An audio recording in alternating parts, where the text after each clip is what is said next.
Every rent-stabilized lease in New York City is legally required to have a rent stabilization rider attached. No exceptions.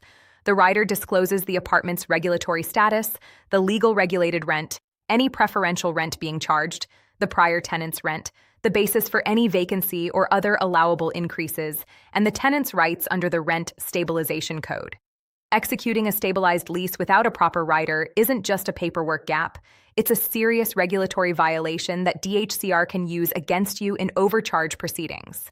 Our free NYC Rent Stabilized Rider form is structured to include all required DHCR disclosure elements.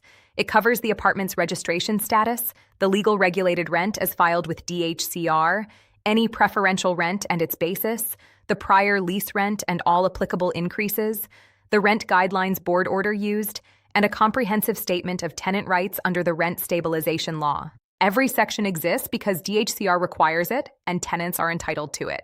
The Rent Stabilization Rider became even more important after the Housing Stability and Tenant Protection Act of 2019, which made it significantly harder to cure disclosure deficiencies retroactively and strengthened tenant rights to challenge improper rent histories. A rider that doesn't accurately reflect the legal rent history can expose landlords to 6-year overcharge liability.